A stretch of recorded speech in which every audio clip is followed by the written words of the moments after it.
না। আপনি কোরআন শরীফ মুখস্থ করবেন, কি কাজে লাগবে? আবার আমি ধরেন হাদিস মুখস্থ করলাম, কি কাজে লাগবে? এখন মানুষ চাঁদে যাইতেছে, মানুষ মঙ্গল গ্রহে যায়, মঙ্গল গ্রহে পারজিভারেন্স পাঠাইছে, চায়না ঝুলং পাঠাইছে, আমি কি পাঠাইছি? উনি বলেছেন কোরআন হাফেজ মানে কোরআন হেফজ করলে খাদ্য দিবে নাকি, বা হাদিস মুখস্থ করলে এরা কি এখানে উৎপাদন করবে নাকি। এটা আসলে ওনার কথা ঠিক আছে একদিক থেকে। তো ওনারা তো ক্ষমতায় ছিল, স্বাধীনতার পরে 53 বছর ঘুরে ফিরে ওনারা ছিল, বা আওয়ামী লীগ ছিল, বা জাতীয় পার্টি মাঝখানে ছিল। তো তাহলে দেশে তো বেকার কেন? ওনারা তো সব কর্মসংস্থানের প্ল্যান প্রোগ্রাম সবকিছু ওনাদের কাছে, ওনাদের শিক্ষা ব্যবস্থা সেগুলো কর্মমুখী, সব ঠিক আছে। তাইলে এতদিন পর্যন্ত এই 53 বছরে এখন এত বেকার কেন? কেন এখন আমরা পরনির্ভরশীল? এখানে আমাদের মূল সমস্যাটা জায়গা আমরা যাচ্ছি না। সমস্যাটা কোথায় যাচ্ছি না। আজকে কত পার্সেন্ট ছেলেরা হাফেজ হয় বা আলেম হয়? গোটা বাংলাদেশের 5%ও না। এবং তারা বাংলাদেশের জন্য কোনো বোঝা না, তারা বেকার নাকি? কেউ বেকার না, কোনো আলেম হাফেজ বেকার না। আচ্ছা, এখন বাকি আপনার 95% যে শিক্ষায় শিক্ষিত করছেন তারাই তো বেকার। আজকে এই যে বৈষম্য বিরোধী আন্দোলন, কোটা বিরোধী আন্দোলন যেটা হইলো, কোটা সংস্কারের জন্য আন্দোলন করলো, এরা কারা? কোটা সংস্কারের জন্য আন্দোলন, কারণ মাদ্রাসার ছেলেদের তো সরকারি কোটাই নাই, তার চাকরিই নাই, কোটার জন্য দাবি তো করেই নাই। তারা করছে তো কারা? এরা করলো কারা? যাদের চাকরির সুযোগ আছে।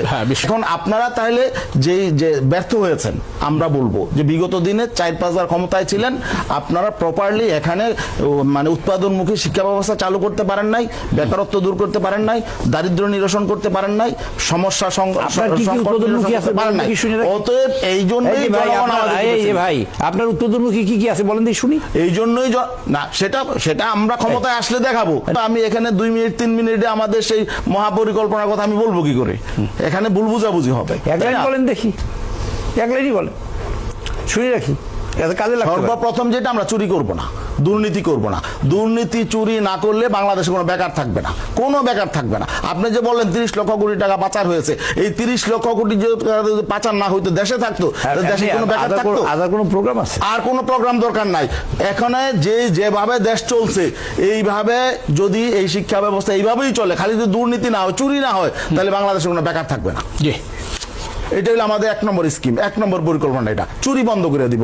আমরা নিজেরা চুরি করব না, এবং কেউ যদি চুরি করতে না পারে, দুর্নীতি করতে না পারে, তাহলে বাংলাদেশে কোনো বেকার থাকবে না, দারিদ্র থাকবে না, দেশ উন্নতি হবে। তো মনির ভাই একটা চমৎকার একটা কথা বলেছেন যে আমাদের রাজনীতিটা আমাদের হাতে ছিল না, বা আমাদের হাতে নেই।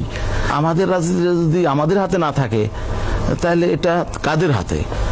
এটা তো একটা মানে অত্যন্ত ভয়ঙ্কর বিষয়। ক্ষমতায় যাবে তাদের হাতেই যেন রাজনীতি জনগণের ইচ্ছার প্রতিফলন করতে হবে।